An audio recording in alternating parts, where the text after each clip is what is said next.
الحمد لله رب العالمين صلى الله وسلم وبارك على نبينا محمد وعلى آله وأصحابه أجمعين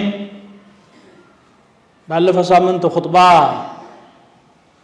ሐጅ የሚያደርግ ሰው ሶስት ዝግጅት እንደሚያስፈልገው ጠቁሜያለሁ። የገንዘብ ዝግጅት፣ የኢማን ዝግጅት እና የእውቀት ዝግጅት።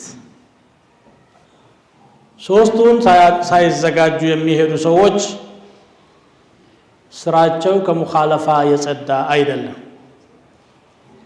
በዚህ በዛሬው ኹጥባ ላመለክት የፈለኩት የኢማን ዝግጅት የሚባለው ምንድነው የሚል ነው።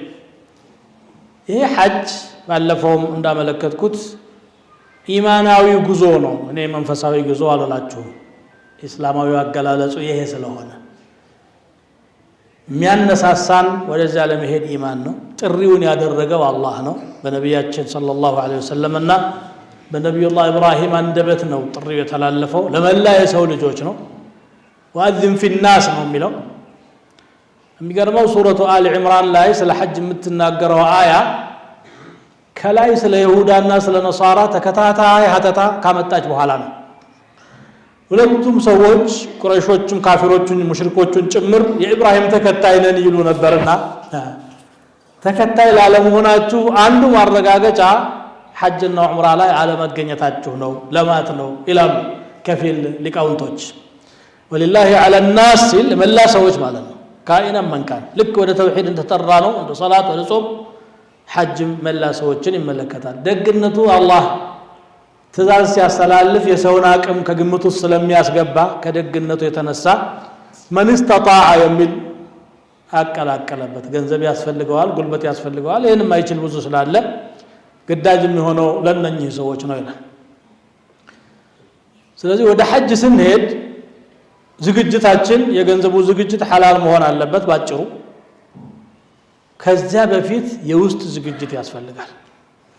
የውስጥ ዝግጅት ምን ሰራውን ነገር ለአላህ ብለን መስራት ነው።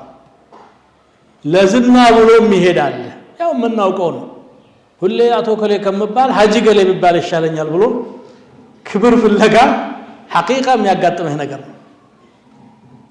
ምንም ለዱንያም ለአኺራም የማይጠቅም ዓላማውን የሳተ ጉዞ። ይሄ አሁን በተለይ ድሮ ይኖር ነበር። ለምን ሐጅ አትለኝም ብሎ ሁሉ ይቆጣል ማለት ነው። ወይ ደግሞ እንዲወራለት እንዲከበር ከሐጁ ትልቅ ዓላማ የወጣ ለአላህ ስብሓነሁ ወተዓላ ብቻ መደረግ የሚገባውን ነገር የማይረባ ተልካሻ ሐሳብ ማሰብ፣ ገንዘብ ወጥቶ ጊዜ ባክነው ጉልበት ባክነው ተፈላጊውን ጥቅም ደግሞ ሳይሳካ የሚቀር የሰው በሽታ ብዙ አይነት ነው። እንደው ለናሙና ነው ይሄን ያነሳሁት። ስለዚህ ኢኽላስ ያስፈልጋል። ወማ ኡሚሩ ኢላ ሊያዕቡዱ ላህ ሙኽሊሲነ ለሁ ዲን። ልባችን ቅን ሆኖ ከአላህ ዘንድ ሪሕላ አድርገን የምናገኘው ሚንዳ በማሰብ መቆሙ፣ መቀመጡ፣ መሮጡ፣ በረሃው ላይ መዘርጋቱ ያ ሁሉ ተዓብ እኮ አላህ ስላዘዘን ስለጠራን ጎንበስ ቀና ብለን ዘወርወር ብለን ተማጽነን ለምነን ታርቀን ለመመለስ ነው። ለዚህ ነው በቃ ዳግም ልደት ነው ያለው። መን ሐጀ ወለም የርፉስ ወለም የፍሱቅ ኸረጀ ሚን ዙኑቢሂ ከየውመ ወለደትሁ። ልክ እናቱ እንደወለደችው ዕለት ጣሃራ ሆኖ ይመጣል። ከዚያ ቀጥሎ እንግዲህ ኢኽላስ ካልን በኋላ የምናደርግባት ገንዘብ ሐጅ የምናደርግባት ገንዘብ ንጹህ መሆኗል የተደጋግሞ ሊነገር የሚገባ ስለሆነ ነው። ደግሞ እኪስ የገባ ሁሉ የኔ ነው የሚል ፍልስፍና በእስልምና አይሰራም። ኬታ መጣ እምን ላይ ያዋልከው ያስጠይቃል። من أين اكتسبه وعماله من أين اكتسبه وفيما أنفقه። ይሄ ደግሞ ለአላህ ብሎ የሚደረግ ነፈጋ ጥሩ ካልሆነ ተፈላጊውን ውጤት አያስገኝም። ለምን? አላህ ጥሩ ጌታ ስለሆነ ጥራት የተገባው ጥሩ ነገር እንጂ አይቀበልም። ኢነላህ ጠይቡን ላ የቅበሉ ኢላ ጠይበን ብለዋል ነቢያችን ሰለላሁ ዐለይሂ ወሰለም። ላባችንን ጠብ አድርገን መሬት ቆፍረን ያገኘናት እርሻ አርሰን ወይ ደግሞ ሐላል ንግድ ማጭበርበር፣ ማታለል፣ መዋሸት የሌለበት ከስብ መሆን አለበት። ይሄ እንግዲህ ነቃኡ المال ወይ በደሞዝ ከሐላል ምንጭ ደሞዙም ከሐራም ምንጭ መሆን የለበትምና ከሐላል ምንጭ ሙያህን አስተዋጽኦ አድርገህ ጊዜህን ሳታባክን በበል እንግዲህ የ10 ሰዓት ስምምነት ካለ ካሰሪህ ጋራ 7 ሰዓት የምትሰራ ከሆነ 3 ሰዓቱ ላይ የሚከፈልህ ደሞዝ حرام ነው እንደዚህ ነው ሸሪዓው የሚለው በሰው ሰዓት ላይ ቀልደ ሰውየው ደግሞ ሰርቷል ብሎ ይከፍልሃል አላህ ይታረቀን ስለዚህ حلال በጣም ውድ ነው አኺራ ዘመን ላይ አዕዝ شيء ድርሃምን حلال ነው የሚልከው አثر አለ ውድ ነገር እሱ ነው حلال ገንዘብ ማግኘት ይገኛል ገንዘብ ዝም ብሎ ይግበሰበስና ይመጣል በተለያየ አቅጣጫ መከራው ግን የመጣበት መንገድ ጥራት የሌለው ሲሆን ነው እንኳን ወደ አላህ ተቀርብ ለማድረግ ቀርቶ ወደ ሆዳችን ለማሳለፍ ራሱ حلال ካልሆነ የዱዓ በር ይዘጋል አላህ አታናግረኝ ይላል ተጋጫ ወሬ የለኝም ስለሚባል ይሄ ጥንቃቄ ያስፈልጋል حلال መሆን አለበት ከዚህ በኋላ ደግሞ ከኋላ ከሳሽ የሌለን መሆን አለብን እዚህ አንዱን አስከፍተ አንዱን ቀምተ አንዱን በተጭበረበረ ስቲከር ሽጣህለት አንዱን ባፈጨለነት ገሽ አድርገው ጉቦ ተቀበለ حرام ነገሮች እንግዲህ አላህ ያውቀዋል ያንዳንዱ ሰው የሚሰራው በዚያ መልኩ ካገኘህ በኋላ ዘንድሮ ሐጅ አረጋለሁ ብለህ ብትሄድ አላህ የሚቀበለው ሐጅ አይደለም አገር አይተህ ልትመጣ ትችላለህ መካ መድረስማ እና አቡ ጀህል እኮ እዛው ተወልደው እዛው ነው ያደጉት ምን አገኙ ታዲያ ኡላኢከ አስሐቡ النار هم فيها خالدون የተባሉት አላህን ማታለል አይቻልም ይሄ በጣም ጥንቃቄ የሚፈልግ ብዙ ሐጅ የሚያደርጉ ወገኖች ሊረዱት የሚገባው ስለሆነ ነው በተለይ በዚህ ሰሞን ካልተነገረ ሌላ ጊዜ ትኩረት ላይ ይሰጠው ስለሚችል ነው ማንሳት ያስፈልገው የወለምከው ሰው ደግሞ ዱዓ ያረግብሃል ከሳሽ ከኋላ ያለው አንተ እዚህ ያ ረቢ ማረኝ ትላለህ እሱ ደግሞ ያ ረቢ ያዝልኝ ይላል አሁን ያንተ ዱዓ ማገጃ አለበት ማለት لأن دعوة المظلوم ليس بينها وبين الله حجاب هي تبدلوا سو دعاء كردوش اللاتم ستت بلا رب العالمين زند درسالج ያንተ ተማጽኖ ደግሞ ውድቅ ይሆናል ነብያችን ናቸው ሰለላሁ ዐለይሂ ወሰለም ያሉት አንድ ሰው በቃ ጥሩ ዛሂድ የሚመስል رجل ذكر الرجل أشعث أغبر ጉስቁልቁል ያለ ለዱንያው ወይ የማይል አኺራን ቅድሚያ የሰጠ ጻድቅ የሚመስል ሰው አነሱና وملبسه حرام ومطعمه حرام وغذي بالحرام لبسه حرام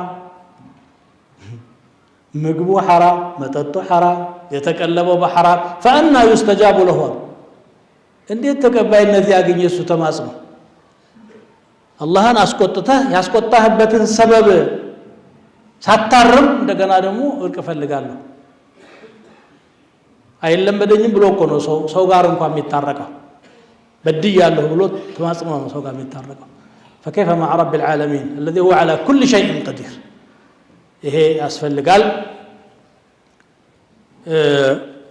حقوقን መመለስ እዳ ካለብህ እዳ መመለስ በመላስ ይሄ በደልከው ካለ ሳምንትም አንስቼዋለሁ አንገብጋቢነቱ በጣም ወሳኝ ስለሆነ ነው ተፍሲል ማድረግ ፈልጌ ነው ያን ሁሉ ነፃ ከሆንክ በኋላ ገንዘብህ حلال ከሆነች ንያ خالص ከሆነ አሁን ሐጅህ መቅቡል ይሆናል አሁን ዳግም ተወልደህ ትመጣለህ ይሄም ሆኖ ያለ ደግሞ ለሐጅ ጉዳይ የሌላቸው ሰዎች አሉ ቀደም ሲል ያመለከትኩ ሁሉም ሀገር ላይ ለመዝናናት ሄደዋል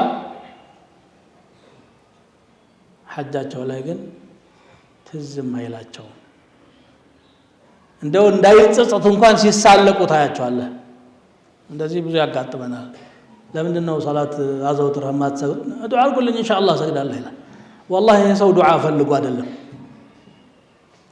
ጥፋቱ ላይ ሽፋን ቀለም ለመቀባት ነው ዱዓ ማሱ ነው ማድረግ ያለበት አልቅሶ አላህ ዘንድ ማልቀስ ያለበት ያ ረቢ አጥፍቻለሁ ያንተን ሐቅ አጓድያለሁ ማለት የሚጠበቀው እሱ ከሱ ይሄ خلوص النيات كون المال حلالا التبرؤ من المظالم كبدلوች ነፃ መሆን እነዚህ ነገሮች ከተሟሉ በኋላ አሁን ለቤተሰቡ ቀለብ አሁንም ሐላሉን ለራሱ ወጪ ደርሶ እስከሚመለስ ድረስ የሚበቃው ይሄን ማሟላት ይጠበቅበታል። ከዚህ በኋላ ያሉት አዳቦች ያው ጊዜው ማጠር ያለ ስለሆነ ሱናዎች ናቸው። ከቤት አወጣጡ አደብ ያለው ዱዓ አድርጎ ነው የሚወጣው። ጓደኛ አመራረጥ ላይ ሩፍቀተን ሳሊሓ መምረጥ አለበት። ዒልም ያልኳችሁ ደግሞ አለ አሕካሙ። አንዳንዱ ሰው ዝም ብሎ ይሄዳል እንጂ ምን መፈጸም እንዳለበት አያውቅም። ሰሞኑን አሁን ጉዞ ወኪሎች ራሳቸው ያልሆነ በጣም ከባድ ስህተት የሚሰሩ አሉ። ዑምራ ሐርመን ጅዳ ሰንደርስ እኛ መዲና ነው ምን ሄደው ብለውናል፣ ምን እናርግ ብለው የደወለልኝ አለ።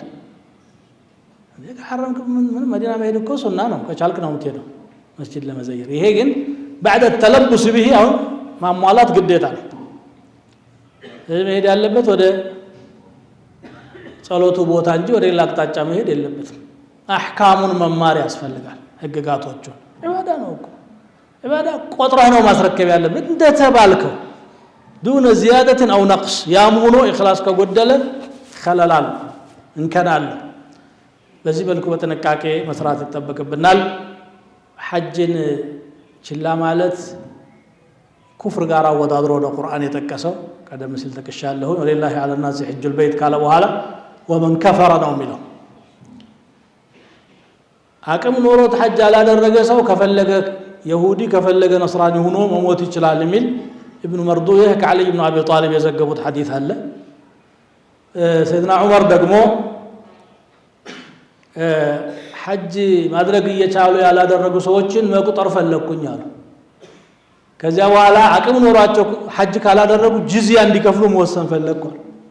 ጂዚያ የሚከፍለው እኮ አህለ ዚማ ነው፣ ይሁዳዊ ነስራኒ ነው። ከዚያ ቀጥለው ምናሉ ማሁም ቢሙስሊሚን ማሁም ቢሙስሊሚን ሙስሊሞች አይደሉም ሙስሊሞች አይደሉም። ከፊር في تفسير ሱረቲ አሊ ዕምራን የጠቀሰው አثሮች ናቸው። እነዚህ እጅግ በጣም የሚያስፈሩ አثሮች ናቸው። ተራ ነገር አድርገን የምንመለከተው ነገርና በደንብ ትኩረት ሰጥተን ዒባዳችንን ማከናወን አለብን። አላህ እንግዲህ መቅቡል የሆነ ሐጅ ጤነኛ የሆነ ሐጅ ለማድረግ ይወፍቀን። ثم صلوا وسلموا على نبيكم كما أمركم في محكم تنزيله في قوله الحكيم إن الله وملائكته يصلون على النبي يا أيها الذين آمنوا صلوا عليه وسلموا تسليما اللهم صل وسلم وبارك على نبينا محمد وعلى آله وأصحابه ربنا آتنا في الدنيا حسنة وفي الآخرة حسنة وقنا عذاب النار اللهم ارزقنا حجا مبرورا وسعيا مشكورا وعملا متقبلا عندك مقبولا ربنا آتنا في الدنيا حسنة وفي الآخرة حسنة وقنا عذاب النار اللهم انصر الإسلام والمسلمين اللهم أعز الإسلام والمسلمين اللهم احمي حوزة الدين وألف بين قلوب المؤمنين واجمع كلمتهم على الحق يا أرحم الراحمين وانصرهم على أعدائهم يا قوي يا متين عباد الله إن الله يأمر بالعدل والإحسان وإيتاء ذي القربى وينهى عن الفحشاء والمنكر والبغي يعظكم لعلكم تذكرون فاذكروا الله تعالى يذكركم واشكروه على نعمه يزدكم ولذكر الله أكبر والله يعلم ما تصنعون قوموا إلى صلاتكم يرحمكم الله